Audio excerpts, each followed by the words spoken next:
கர்த்தருடைய பரிசுத்த நாமத்துக்கு மகிமையும் ஸ்தோத்திரமும் கனமும் உண்டாவதாக. இந்த நாளில் கூட உங்களோடு கூட ஒரு ஷார்ட் மெசேஜை பகிர்ந்து கொள்ள வேண்டும் என்று நேற்று காலையில கொஞ்ச நேரம் உட்கார்ந்திருக்கும் பொழுது ஒரு 4 விதமான கீழ்ப்படிதலை ஆவியானவர் எனக்கு உணர்த்தினார். கர்த்தருடைய நாமத்துக்கு மகிமை உண்டாவதாக. எத்தனை பேருக்கு அது பிரயோஜனமாயிருக்கும் என்று எனக்கு தெரியவில்லை. கர்த்தருடைய நாம் தெரிந்த ஒரு பகுதி. கர்த்தருடைய நாமத்துக்கு ஸ்தோத்திரம். முதலாவது வாசிக்க கேட்போம். ஆதியாகமம் 22ஆம் அதிகாரம் 18ஆம் வசனத்தை வாசிக்க கேட்போம். நீ என் சொல்லுக்கு கீழ்ப்படிந்தபடியால் உன் சந்ததிக்குள் பூமியிலுள்ள சகல ஜாதிகளிலும் ஆசீர்வதிக்கப்படும் என்று என் பேரில் ஆணையிட்டேன் என்று கர்த்தர் சொல்கிறார் என்றார். கர்த்தருடைய பரிசுத்த நாமத்துக்கு மகிமையும் ஸ்தோத்திரமும் கனமும் உண்டாவதாக. அந்த 4 விதமான கீழ்ப்படிதல் ஒன்று. நான் சொல்லி உங்களுக்கு சொல்றேன். இந்த 4 விதமான கீழ்ப்படிதல் என்னவென்றால், ஒன்று, முதலாவது கர்த்தருக்கு கீழ்ப்படிய வேண்டும். இரண்டாவதாக பிள்ளைகள் பெற்றோருக்கு கீழ்ப்படிய வேண்டும்.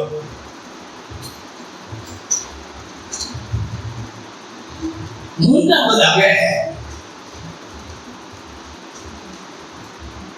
மனைவிமார்கள் கணவனுக்கு கீழ்ப்படிய வேண்டும். ஆம்பளைகளுக்கு இல்லையான்னு கேட்கிறாதீங்க.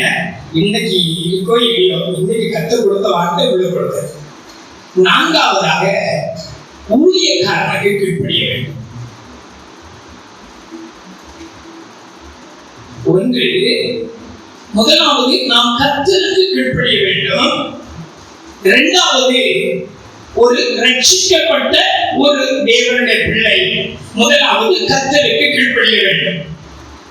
இரண்டாவது, நம்முடைய கர்த்தருடைய பிள்ளைகள் பெற்றோருக்கு கீழ்ப்படிய வேண்டும்.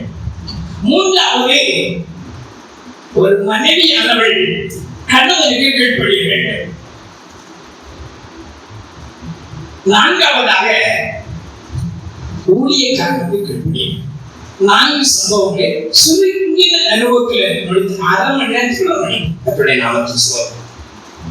இந்த ஆதியாகமம் 22ஆம் அதிகாரம் 18ஆம் வசனத்துல இங்கே ஒரு நபர், நமக்கு தெரிந்த நபர், எப்போது நாம் அறிந்த நபர், ஆனால் தேவனுடைய வசனங்களை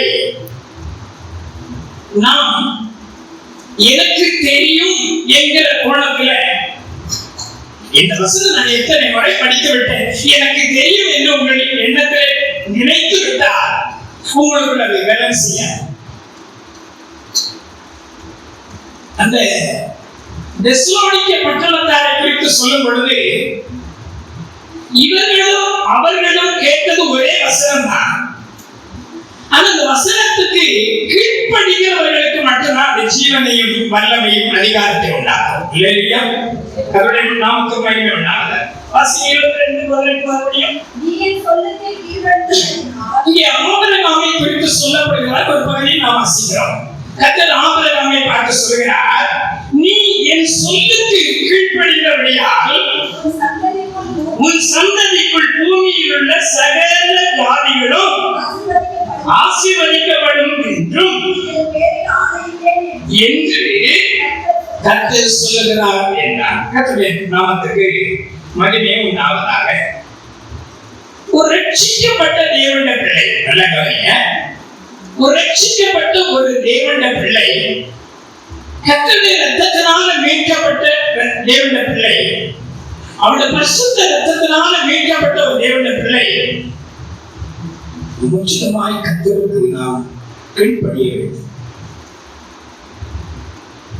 அந்த மிரியாமுடைய வாழ்க்கையை நீங்க வாசித்து பார்த்தீங்கன்னா, அவ ஏன் குஷ்டரோகியான படிச்சு பார்த்துருக்கீங்களா?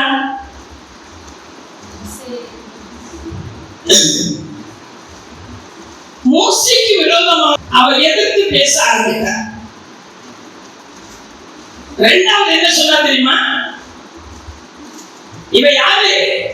மிரியாம் யாரு? பாட்டுக்காரி, அவர் தீர்க்கதரிசி. பாட்டுக்காரி மட்டுமல்ல, அவ பாடின பாட்டு தான் எழுதி, கர்த்தரை பாடுவேன் கர்த்தர் வெற்றி சிறந்தார் என்று எழுதப்பட்டிருக்கு யாத்திரை புத்தகத்துல. நல்ல ஒரு பாட்டுக்காரி, சிங்கர். என்ன பாட்டுக்காரியா இருந்தாலும், என்ன சிங்கரா இருந்தாலும், ஊழியக்காரியானாலும், அங்க போன வேலையில கண்டத சொன்னேன், பாஸ்டர் அம்மாவானாலும் சரி, நீ பெரிய பாஸ்டர் அம்மானாலும் சரி, அகந்தை ஒரு நாளும் கொள்ளக்கூடாது. என்றைக்குமே அது அப்பா, அது பாஸ்டர் மகள் ஆனாலும் சரி, பாஸ்டர் மனைவி ஆனாலும் சரி, யாரானாலும் சரி, பாஸ்டர் ஆனாலும் சரி, தேவனுக்கு கீழ்ப்படுகிற ஒரு அனுபவம் இருக்குமானால், முதலாவது நான் கீழ்ப்படிக்கும் பொழுது அடுத்த ஸ்டெப் என்னன்னு கேட்டீங்கன்னா, ஒரு சந்ததி சொல்ல மாட்டீங்களா? நாம் கேட்கிறவர்களாக மட்டுமல்ல, அதன்படி செய்கிறவர்களாக இருங்கள். சொல்லுங்களா? கேட்கிறவர்களாக மாத்திரமல்ல, அதன்படி செய்கிறவர்களாக இருந்தால் மட்டும்தான் அதை கையை செய்யும். உடனே கேட்ட அடுத்தது சொன்னா, அப்படியா மோச இடத்துல மட்டும்தான் பேசுவாரோ, எங்களிடத்துல பேச மாட்டாரா? பேசுவாரு. நீ கொஞ்சம் பாளையத்துக்கு உடம்பு போய் பாய அடக்கிட்டு இருந்த, அதோடைய புரியுமோ எனக்கு தெரியல, புரியாத பரவாயில்ல, அதோட நிறுத்திக்கணும். இவ்வாறு எழுதப்பட்டிருக்கிறது, நீ என் சொல்லுக்கு கீழ்ப்படிந்தபடியால் உன் சந்ததி கொண்டு பூமியுள்ள சகல ஜாதிகளும் ஆசீர்வதிக்கப்படும் என்றும் என் பெயரில் ஆணையிட்டேன் என்று கர்த்தர் சொல்கிறார் என்றார். கர்த்தருடைய நாமத்துக்கு மகிமை வேண்டாம். கீழ்ப்படிதல் பெரிய குற்றங்களையும் மூடும். ஒரு பெரிய கோபம் இருக்கும், என் பேர்ல ஒரு பெரிய கோபம் சொல்றீங்க, சாரி பிரதர், சாரி பிரதர் அப்படின்னு நான் சொல்லிட்டேன். என்கிட்ட அந்த கோபம் அவர் அப்படியே முடியல. பாஸ்டர் வந்து என்கிட்ட வேற என்ன செஞ்சாரு, வந்து சாரி பிரதர் சொல்லிட்டேன். அன்பே வேறவே வாழ்க்கையில கர்த்தருக்கு கீழ்ப்படியும் பொழுது உங்களுடைய சந்ததி மட்டுமல்ல, பூமியில் உள்ள வம்சங்கள் எல்லாரையும் கர்த்தர் உங்களை உயர்த்துவார். இவ்வளவுதான் வார்த்தை. இதுல ஆபிரகாம் என் சொல்லுக்கு கீழ்ப்படிந்தபடியினால் பூமியில் உள்ள சகல ஜாதிகளிலும் நான் அவனை மேன்மையாக வைத்தேன். சொல்லுங்க, ரொம்ப ஷார்ட் மெசேஜ். யாத்திரை 20ஆம் அதிகாரம் 12ஆம் வசனத்துக்கு போவோம். 2வது பயணம். யாத்திரை 20:12. தேவனாகிய கர்த்தர் உனக்கு கொடுக்கிற தேசத்திலே உன் நாட்கள் நீடித்திருப்பதற்கு உன் தகப்பனையும் தாயையும். ஆமென். இங்கே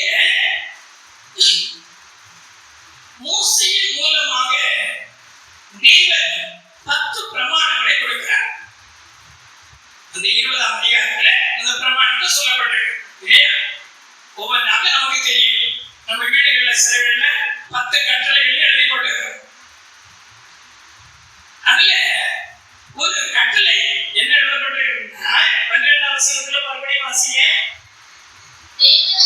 உன் தேவனாகிய கர்த்தர் உனக்கு கொடுக்கிற தேசத்திலே உன் நாட்கள் நீடித்திருப்பதற்கு உன் தகப்பனையும் தாயையும் நலம் பண்ணுவாயாக. கர்த்தருடைய நாமத்துக்கு ஸ்தோத்திரம். நாம் முதலாவது கர்த்தருக்கு கீழ்ப்படியணும். பிள்ளைகள், நீங்க தான் பிள்ளைகளா? எனக்கு அப்பா அம்மா இருப்பாங்கன்னா நான் அவங்களுக்கு பிள்ளைகள். நான் பெற்றோருக்கு கீழ்ப்படியணும்.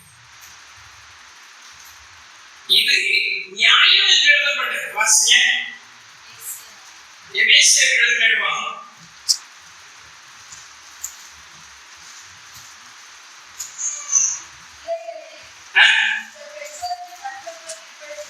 எபேசியர் 6ஆம் அதிகாரம் 1ஆம் வசனம் வாசிங்க. பிள்ளைகளே நீங்கள் உங்கள் பெற்றோருக்கு எதற்குள் கீழ்ப்படியுங்கள்? கர்த்தருக்குள் கீழ்ப்படியுங்கள். இது நியாயம். உனக்கு நன்மை உண்டாயிருப்பதற்கும் பூமியிலே உன் வாழ்நாள் நீடித்திருப்பதற்கும் உன் தகப்பனையும் உன் தாயையும் கனம் பண்ணுவாயா என்பது வாக்குத்தத்தம் உள்ள. நல்லா கவனிங்க. அங்க அது எத்தனாவது கற்பனையா இருக்கு? தேடி பார்க்கணும். 5வது கற்பனை இல்லையா? பழைய பாட்டு காலத்துல தகப்பனையும் தாயையும் கனம் பண்ண வேண்டும் என்பது 5வது கற்பனையாக கொடுக்கப்பட்டிருக்கு. ஆனா ஆவியானவர் அப்போஸ்தலனாகிய பவுலுக்கு எழுதும்போது நிருபத்தில் எழுதும்போது இது முதலாவது கற்பனையாக கொண்டிருக்கிறார். அத முக்கியத்துவம் கொடுக்கிறார். நான் ஒரு காரியத்தை சொல்றேன். யோசேப்பு பாருங்க, நான் 2 பேர் தான் இருக்கிறேன். யோசேப்பு, இயேசு. பெற்றோருக்கு கீழ்ப்படிக்கிற விஷயத்துல 2 பேர் இருக்கிறேன். யோசேப்பையும் இயேசுவையும் எடுத்துருக்கிறேன். ஒரு இடத்துல படிச்சீங்கன்னா, இயேசு நாசரேத்து என்னும் ஊரில் 30 ஆண்டுகள் தன்னுடைய தகப்பனுக்கும் தாய்க்கும் இயேசு கீழ்ப்படினார். வேற படிச்சுக்கிறேன். வசனத்தை விட தேடி பாருங்க.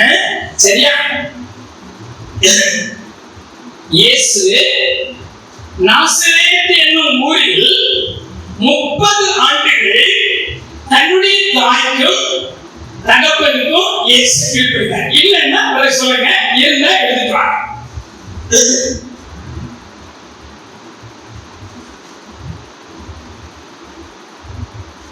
இயேசு தன் தகப்பனையும் அவருடைய தகப்பன் யோசிப்பு நேரமே மறுத்துட்டார். ஆனால் அவர் கொல்கத்தாவில் சிலுவையில் அறையப்படுகிற வேளையில அவருடைய தாய் அவரோடு கூட கடந்து சென்றாங்க. அங்கேயும் பாருங்க, தன் தாய் மேல ஒரு அன்பை வைத்து அவர் இந்த சிலுவையில தொங்கிக் கொண்டிருக்கும் பொழுது கூட தன்னுடைய சோதனம் அன்பின் சீஷனாகிய யோவானை பார்த்து சொல்கிறார், இதோ உன் தாய் என்று சொல்லி தன் தாய் மேல் வைத்திருக்கிற அந்த அன்பை, ஒரு பொறுப்பை அவனுடைய கருத்தில் விட்டு போகிறதை நான் பார்க்கிறேன். இப்பொழுது நாம் யோசேப்பை குறித்து வாசிக்கிறோம். எனக்கு அதுதான் மைண்ட்ல வருது. இந்த யோசேப்பு 2 சொப்பனங்களை பார்க்கலாம்.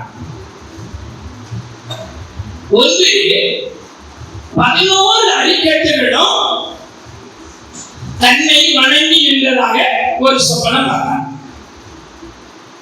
2வது ஒரு சொப்பனம் பார்த்தான், 11 நட்சத்திரங்களும் சூரியனும் சந்திரனும் தன்னை வணங்குகிறதாக அவன் சொப்பனம் கண்டான்.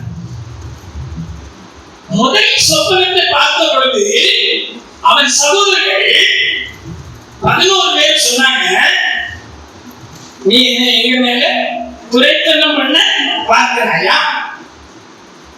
அவங்க அவ்வளவு கோபம். 2வது, இந்த சத்தியத்தை எங்க கொண்டு கொடுக்கணும், எப்படியாவது அப்பா இடத்துல சொல்லணும்னு அவனுக்கு கண்ணனும் கட்டிட்டே இருக்கிறாங்க. 2வது சொப்பனம் பார்த்துட்டான்.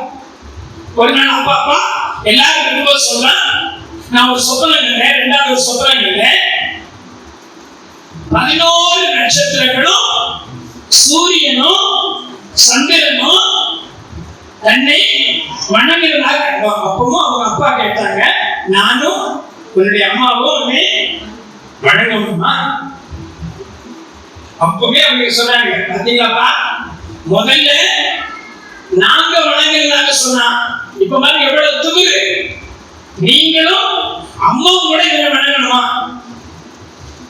அவர் மேல ஒரு பகை வைக்கிறார். ஆனால் ஒரு நாள் தன் தகப்பனாகி யோசிப்பு, உங்களுக்கு இவ்வளவு படிச்சுக்கங்க, உன் சகோதரனாகிய சகோதரர்கள் ஆடு மேய்க்க போயிருக்கிறாங்க, அவங்களுக்கு அப்பம், பால்கட்டி, வெண்ணெய், தேன் முதலான அத்திப்பழம், திராட்சை, இப்படிப்பட்டதான அநேக பொருட்களை கொடுத்து ஒரு சகோதரனை போய் பார்த்து விசாரித்து வா என்று அனுப்புகிறார். இந்த யோசேப்பினுடைய சிந்தையை நான் உங்களுக்கு வாழிவில் வைக்கிறேன். அவனுக்கு தெரியும் சகோதரர்கள் 11 பேர் ஏற்கனவே அவன் மேல என்ன செய்யறாங்க, பொறாமை உள்ளவர்களா இருக்கிறாங்க. ரெண்டா தகப்பனுக்கு தெரியும் இவங்க கோபமா இருக்கிறாங்க. மட்டுமல்ல, இந்த நிலவரம் எல்லாம் அது விசேஷமாக உங்க அப்பா என்ன செய்வாங்க, அவனுக்கு ஒரு என்ன போட்டிருந்தாரு, சிறப்பான நலவர்ணமான ஒரு மேலங்கி அவனுக்கு தனியா போட்டிருந்தார். இத்தனையும் இருந்தும் தகப்பன் இருக்கிறாங்க, அப்பா நான் சொப்பனம் பார்க்க வேலையிலேயே என்னுடைய சகோதரர்கள் என் மேல பகையா இருக்கிறாங்க, கோபமா இருக்கிறாங்க, பொறாமை உள்ளவர்களா இருக்கிறாங்க என்று அவர் பதில் சொல்லவே இல்லை. தன் தகப்பனுக்கு அவன் கீழ்ப்படிந்து போனான். ஒரு அல்லேலூயா சொல்லுங்களா? அல்லேலூயா, அல்லேலூயா, கர்த்தருடைய நாமத்துக்கு ஸ்தோத்திரம். அவங்க போனா பிறகு உள்ள சம்பவம் உங்களுக்கு தெரியும். அவருக்கு நல்லா சொன்னாங்க, சொப்பனக்காரன் வர்றான். கொஞ்ச இடம்லாம் தேடி பார்த்தா காணோம். ஒரு மனிதரிடத்துல கேட்டாங்க, உங்களோட சகோதரர்கள் எங்க போறேன்னு சொன்னாங்க, தோப்தானுக்கு போகிறதாக பேசிக் கொண்டார்கள். அப்படியே அவர்களை தேடி போய் அவர்களுக்கு வெண்ணெயை கொடுத்தான், பாலாடை கட்டி கொடுத்தான், நெய்யை கொடுத்தான், அத்திப்பழத்தை கொடுத்தான், திராட்சை ரசத்தை கொடுத்தான். என்னென்னலாம் தகப்பன் அந்த கானான் தேசத்தில் இருந்ததோ எல்லாவற்றையும் கொடுத்து விட்டுருந்தாரு. இவர்கள் என்ன செய்தாங்க, அந்த சந்தை வேண்டாம். இது போல இவன் இன்னொரு விதத்தில் எகிப்தில போயிட்டான், அதிகாரி ஆகப்பட்டான்.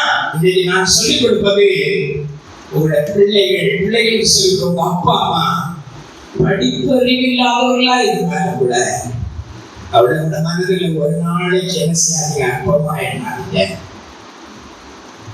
நீங்கள் நீடித்திருப்பது. அவன் தன் தகப்பனை கனம் பண்ணினான். தன் தகப்பன் சொன்னாரு, யாக்கோபு சொன்னாரு, எகிப்தில இருந்து இஸ்ரவேல் ஜனங்கள் ஒரு நாளை விடுதலை பெறும் பொழுது என்னுடைய சரீரத்தை நீ என்ன செய்யணும், கானானுக்கு எலும்புகளை எடுத்துட்டு போகணும். சோதரம். அதுபோல அவன் என்ன செய்யணும் பாத்தீங்கன்னா, அங்கே ஆபிரகாம், அதாவது யாருடைய, யாக்கோபுடைய தாத்தாவாகிய ஆபிரகாம் மக்பேலா என்னப்பட்ட ஒரு குகையை அங்கே விலைக்கு வாங்கியிருந்தார். அந்த குகையிலே கொண்டு அந்த எலும்புகளை அடக்கம் பண்ணினான். ரலிலே சொல்லுமா? எதுக்கு சொல்ல வர்றேன், நம்முடைய வாழ்க்கையில் நான் யோசித்தது, இத்தனை காரியங்கள் எல்லாம் நடந்த பின்பும் தன் வீடு பிடிக்கல, நான் போக மாட்டேன், அவங்க அடிப்பாங்க, சகோதரர்கள் என்னை கொன்னுடுவாங்க என்றெல்லாம் இல்லாமல் அவர் தன் தகப்பனுக்கு கீழ்ப்படிந்து போனான். தேவன் கீழ்ப்படிதல் பெரிய குற்றங்களை மூடும். ஆமென். கீழ்ப்படிதல் உங்களோட வாழ்க்கையில உயர்வை கொண்டு வரும். வேலையிலே சொல்லலாம், கீழ்ப்படிந்து பாருங்களா, அடங்கி பாருங்க. சோதம் நான் சொல்லிக் கொடுக்குறேன் பிள்ளைகளை, உங்க பெற்றோர்கள் படிப்பறிவில்லாதனா ரொம்ப சந்தையில் எடுக்க போகல, படிப்பறிவில்லாதவர்களா இருந்தாலும் இந்த தாயும் தகப்பனையும் இந்த மனதில் ஒரு நாள் தூஷிக்காதீங்க. அவங்களை கனப்படுத்துங்க. கர்த்தர் உங்களை ஆசீர்வதிப்பார். கர்த்தருடைய நாமத்துக்கு ஸ்தோத்திரம். மூன்றாவது, ரொம்ப ஷார்ட்டா இருக்கு. மூன்றாவது 1 பேதுரு 3:5 வாசிங்க. இது குட்டி மெசேஜ் தான். 3:5 வாசி. 1 பேதுரு 3:5. இப்படியே பூர்வத்திலே தேவனிடத்தில் நம்பிக்கையாயிருந்த பரிசுத்த ஸ்திரீகளும் தன்னுடைய புருஷர்களுக்கு கீழ்ப்படிந்து தங்களை அலங்கரித்தார்கள். முதலாவது சொன்னேன், கர்த்தருக்கு கீழ்ப்படியும். இரண்டாவது, பெற்றோருக்கு கீழ்ப்படியும். மூன்றாவது, அப்போ கணவனுக்கு மட்டும்தான் கீழ்ப்படியுமா? சில உடனே உங்களுக்குள்ள கேள்வி வரும், புருஷர்களுக்கு அவர் அந்த ஆண்டவர் புருஷர்களுக்கு என்னதான் சொல்லி வச்சிருக்கிறாரு? புருஷர்களே உங்கள் மனைவிகளை என்ன செய்ய? இங்க இப்ப என்ன நடக்குன்னா, புருஷன் கீழ்ப்படியணும், மனைவி அனுபவம். என் புருஷன் கீழ்ப்படிய நான் அவனுக்கு சோறு போடுறேன். பசுத்த பிரமாணத்தை விட்டு விலகி போனால் குடும்பத்தில் சாபம் உண்டாகும், சமாதானம் போய்விடும், ஆசீர்வாதமையாது. சத்தியத்தை அறிவீர்கள், சத்தியம் உங்களுக்கு கிடையாது. இங்க இப்ப நடக்கிறது என்னன்னு கேட்ட நான் சொல்றேன், புருஷன் அடிமாடா கீழ்ப்படியணும், நான் அன்பு செலுத்துறேன். அன்பு செலுத்துறேன்னு சொல்றது போல பொம்பளை என்ன சொல்ற? நீ கீழ்ப்படியணும், நான் அதிகாரம் செலுத்துறேன். உனக்கு அதிகாரம் செலுத்துறது வேகம் இடம் கொடுக்கவே. புருஷன் மேல் அதிகாரம் செலுத்த கர்த்தருடைய ஆவியானவர் என்ன செய்யல? இடம் கொடுக்கவே. இது சரியா பாஸ்டர்? இன்றைக்கு கர்த்தருடைய வார்த்தை கொடுத்து பூர்வத்துல இவங்க போய் ஆண்டவன் சொல்றாங்க, ஆண்டவன் கடவுள் ஆய்வரு. அந்த நீ பரிசுத்த ஸ்திரீயா இருந்தால், நீ பரிசுத்த ஸ்திரீயா இருந்தால், ஆண்டவன் என்று சொல்லி நீ கனப்படுத்தி இருந்தால் உன்னை கனப்படுத்தி. ஆமென். சொல்லட்டுங்களா? எபேசியர்கள் பெரிய சத்தியத்தை கல்யாணம் நடக்கிறதுனா பாஸ்டர் கேட்கிறாதீங்க. சோதரம் புருஷர்களே உங்கள் மனைவிகளை நீங்க என்ன செய்ய? அன்பு கூறுங்கள். ஸ்திரீகளுக்கு என்ன சொல்லப்பட்டிருக்கு? வாசியமா எபேசியர்கள் 5ஆம் அதிகாரமா 5ஆம் அதிகாரம் வாசிங்க 25ஆம் வசனம். புருஷர்களுக்கு சொல்லப்படுகிற வார்த்தை என்னன்னு கேட்டீங்கன்னா, புருஷர்களே உங்கள் மனைவிகளை ஆனா அதிகாரம் செலுத்துங்கள் சொல்லல. அன்பு செலுத்துறோமோ இல்லையோ, அதிகாரமா அதிகமாயிடுச்சு. அடுத்து வேதத்தில் இருக்கிற பிரமாணம் என்ன சொல்லப்பட்டிருக்கு? மனைவிகளே உங்கள் புருஷர்களுக்கு எப்படி என்ன செய்ய? மனைவிகளும் தங்கள் சொந்த புருஷர்களுக்கு எந்த காரியத்திலையும் கீழ்ப்படிந்திருக்க வேண்டும். ஆகையால் வாசிமா 24 ஆகையால் சபையானது கிறிஸ்துவுக்கு கீழ்ப்படிகிறது. ஆகையால் சபையானது கிறிஸ்துவுக்கு கீழ்ப்படிகிறது போல மனைவிகளும் தங்கள் சொந்த புருஷர்களுக்கு எந்த காரியத்திலே கீழ்ப்படிந்திருக்க வேண்டும். எந்த காரியத்துல? எந்த காரியத்தை? இப்போ சத்திய பிரமாணம், பசுத்த பிரமாணம் தலைகளா போச்சு. அவன் கூடி நிற்கிறான், இவன் கூடி நிற்கிறான்.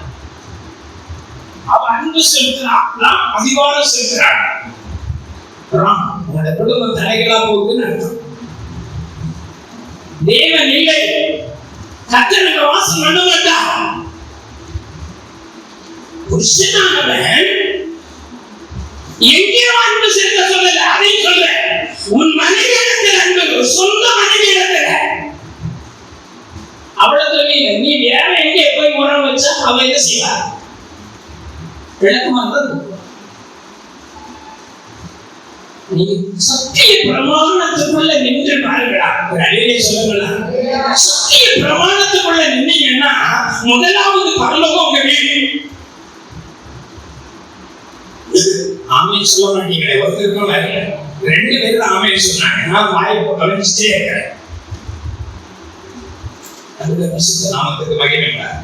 சாராள் குடும்பத்தை நடத்துகிற ஒவ்வொரு ஸ்திரீயும், சாராளை போல குடும்பத்தை நடத்துகிற ஒவ்வொரு ஸ்திரீயும் சாராளை போல கீழ்ப்படிந்திருப்பார்கள். அந்த தேவனுடைய பிரமாணத்தை நிறைவேற்றுவர்களா இருந்தால் புருஷன் உங்களை உயர்த்துகிறாரோ இல்லையோ, ஒரு அல்லேலூயா சொல்லுங்க. கர்த்தர் உங்களை உயர்த்துவார். ஆமென். ஆனா நீ பிரமாணத்தை விட்டு போக கூடாது. புருஷனை கீழ்ப்படிய வைக்க கூடாது. புருஷனுக்கு நீ கீழ்ப்படிந்து உன் புருஷனிடத்துல அன்பை எதிர்பார்க்கணும். அது கொடுக்கவே மாட்டேங்குது ஐயா அந்த கழுவை. இதை அன்பே காட்ட மாட்டேங்குதா தப்பு. இங்கே தப்பு. அங்கே கர்த்தருக்கு கீழ்ப்படியணும். இன்றைக்கு உள்ள கர்த்தரோட வார்த்தை பிள்ளைகள் பெற்றோருக்கு கீழ்ப்படியணும். மனைவிகள் சொந்த புருஷனுக்கு நீங்கள் கீழ்ப்படிவீர்களா? இல்லையா? வாசிங்க. அந்த எபிரேயர் நிருபத்தில் வாசிங்க. மறுபடியும் 1:3-5 வாசிங்க. அந்தபடியே மனைவிகளே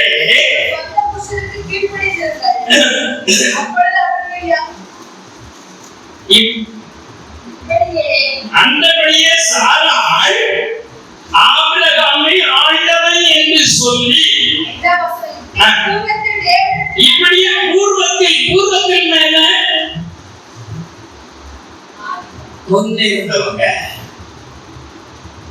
உங்க அப்பா அம்மா கவனிச்சிருக்கணும். நம்ம அவங்களை கவனிக்கணும். என் ஆண்டவர் என்ன சொன்னார்? இவளே எலும்பில் எலும்பும் என் மாம்சத்தில் மாம்சமா இருக்கிறார். கர்த்தருடைய நாமத்துக்கு மகிமை உண்டாகும். எத்தனை பேர் ஒரு ஷார்ட்டா முடிச்சோம். நீங்கள் ஒரு புருஷன் கனப்படுத்துறாரோ இல்லையோ, நீங்க உண்மையாகவே ஆண்டவரே கூப்பிடுறாங்க அப்படின்னு இல்லை. அதனுடைய பொருள் அந்த மனதுல அந்த மதிப்பை கனத்தை நீங்க கொடுக்கும் பொழுது அந்த மனுஷன் உங்களை கனப்படுத்துறாரோ இல்லையோ, நான் சொல்லுவேன், இன்னைக்கு சொல்லுவேன், தீர்க்க தரிசனமா சொல்லுவேன், கர்த்தர் உங்களை உயர்த்துவார். அல்லேலூயா. ஆனா நீங்க கீழ்ப்படியாம அவனை கீழ்ப்படிய வைத்து அவன் மேல அதிகாரம் செலுத்தி சொல்லுவோம். அப்படி இருந்தால் பிரமாணத்தை நீங்கள் நிறைவேற்றுகிறவர்களாக உழைக்கிறீர்கள். உங்கள் குடும்பத்தில் இல்லத்தில் தேவன் இல்லை. தேவன் மாசம் பண்ண மாட்டார். ஒரு வசனம் ஏசாயால எழுதப்பட்டிருக்கிறது.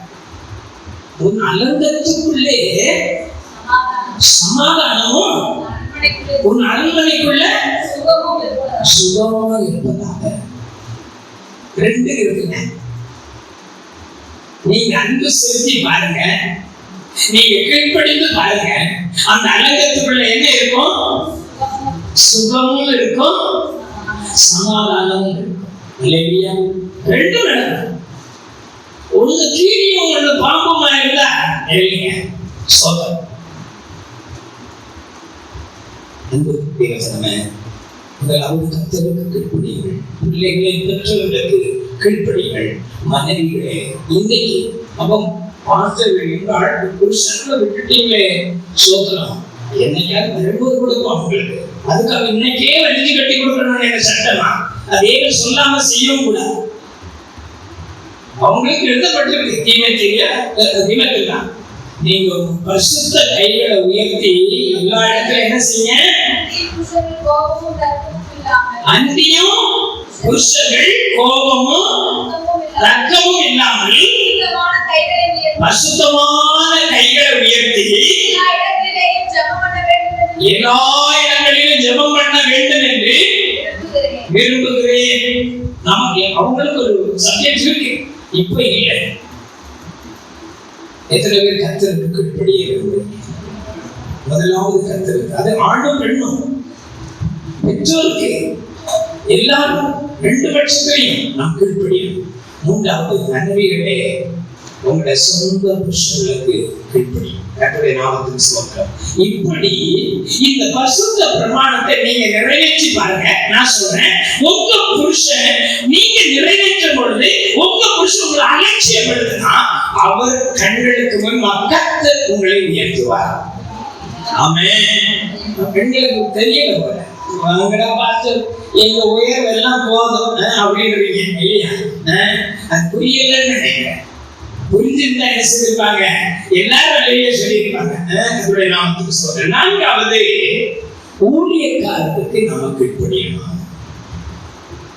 வாசிங்க 1 ராஜாக்கள் 17:5 வாசிங்க.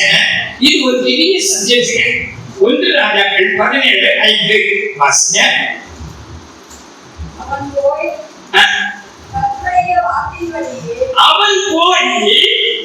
கர்த்தருடைய வார்த்தையின்படியே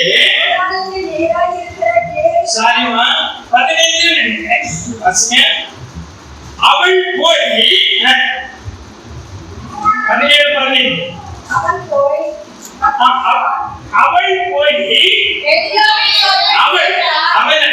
அவள் போய் எலியாவின் சொற்படி செய்தாள். அவளும் இவனும் அவன் வீட்டாரும் அநேக நாள் சாப்பிட்டார்கள். அந்த ஒரு சம்பவத்தை உங்களுக்கு தெரியும், நீங்க படித்துக் கொள்ளுங்க. கர்த்தருடைய வார்த்தை எலியாவுக்கு உண்டானது. எலியா எழுந்து போகிறார். வாசிங்க 9ஆம் வசனம். நீ எழுந்து, கர்த்தர் எலியாவை பார்த்து சொன்னார், நீ எழுந்து சீதோனுக்கு அடுத்த சாரிபாத் ஊருக்கு போய் அங்கே தங்கி இரு. உன்னை பராமரிக்கும்படி அங்கே இருக்கிற ஒரு விதவைக்கு அப்படியே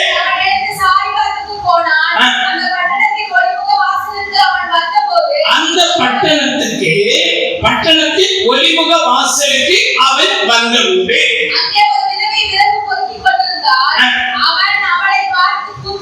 கூப்பிட்டு நான் குடிப்பதற்கு கொஞ்சம் தண்ணீர் ஒரு பாத்திரத்தில் எனக்கு கொண்டு வா என்றார். கொண்டு வர அவன் போகிற போது அவன் அவளை நோக்கி கூப்பிட்டு கொஞ்சம் அப்பமும் உன் கையிலே கொண்டு வா என்றார். அதற்கு அவள் பானையிலே ஒருபடி மாவு கலைத்து கொஞ்சம் எண்ணெயுமே அல்லாமல் என்னிடத்தில் ஒரு அடையும் இல்லை என்று உம்முடைய தேவனாகிய கர்த்தருடைய ஜீவனை கொண்டு சொல்லுகிறேன். இதோ நானும் என் குமாரனும் சாப்பிட்டு செத்து போக. இந்த விஷயம் உங்களுக்கு எல்லாருக்கும் தெரியும். ஆனா நம்ம என்ன செய்யறது இல்லை, அதை செய்யறது. அதனாலதான் நாம என்ன செய்யறோம், கடனை தெரிஞ்சு கட்டணமா போயிட்டு இருக்கிறோம். நான் சொல்லுவேன், எனக்கு சொல்ல கொடுக்குறேன், அந்த எலியாவின் வார்த்தைப்படி அப்படின்னு சொன்னாங்க. அந்த சாரிபாத் கீழ்ப்படிந்து அவள் செய்த பொழுது சொல்லுங்க, அவளுடைய வீட்டில் அப்பம் குறையவில்லை. சொல்லுங்க, தண்ணீர் குறையவில்லை, எண்ணெய் குறையவில்லை, மாவு குறையவில்லை, எல்லாமே ஆசீர்வாதம். சொல்லுமா, தேவனுடைய பிரமாணத்தை நீங்களும் நானும் நிறைவேற்றுமானால் ஆசீர்வதிக்கப்படுகிறது மாத்திரமல்ல, கர்த்தருடைய வருகை எடுத்துக்கொள்ளப்படும். சொல்லுமா, நம்முடைய இலக்கம் தான் கர்த்தருடைய சத்தத்துக்கு நீங்கள் கீழ்ப்படிவீர்களானால் பூமியில் உள்ள வம்சங்களில் மட்டுமல்ல, உள்ள சந்ததியை கர்த்தர் ஆசீர்வதிப்பார். ஆமென். அல்லேலூயா. யோசேப்பு தன் பெற்றோரை கீழ்ப்படுத்தினபடியாக தகப்பனுக்கு அவன் கீழ்ப்படினபடியா, பெற்றோர் கீழ்ப்படினபடியால் தேவன் அவனை அதிகாரியாக உயர்த்தினார். அல்லேலூயா. நாம் கணவனுக்கு கீழ்ப்படியும் பொழுது, அன்பு செலுத்தும் பொழுது, மறுபட்சத்தில் உங்களுடைய அலங்கத்துக்குள்ள சமாதானம், உங்க அரண்மனைக்குள்ள ஒரு சுகமும் இருக்கும். ஆமென். அல்லேலூயா. சில சுகமும் சந்தோஷத்துக்கு காரணம் நீங்க இருக்கிற கட்டுக்கட்டா இருக்கிறதுனால இல்ல, அந்த கீழ்ப்படிவிலும் அந்த அன்பு செலுத்துது. ஆமென். இந்த பரிசுத்த பிரமாணத்தை நீங்கள் நிறைவேற்றி பாருங்கள். உங்களுடைய குடும்பம், உங்களுடைய வீடு ஒரு குட்டி பரலோகம். ஆமென். நான்காவதாக, நீங்கள் ஊழியக்காரருடைய வார்த்தைக்கு கீழ்ப்படியும் பொழுது உங்களுடைய வீட்டில் எண்ணெய் குறைவதில்லை, அப்பம் குறைவதில்லை, மாவு குறைவதில்லை, தண்ணீரும் குறைவதில்லை. மட்டுமல்ல, இந்த பரிசுத்த பிரமாணத்தை நாம் நிறைவேற்றி வரும் பொழுது இல்லையா, பரலோக ராஜ்யத்தில் அவரோடு கூட அவருடைய வருகையை எடுத்துக் கொள்ளப்படும். கடைசி நாட்களில் வந்திருக்கிறோம். நம்ம தேவ வசனத்துக்கு ஒப்புக் கொடுப்போம். கர்த்தர் தாமே இந்த நாட்களில் பெரிய காரியங்களை செய்து நம்முடைய நாமத்தை மகிமைப்படுத்துவாராக. ஆமென்.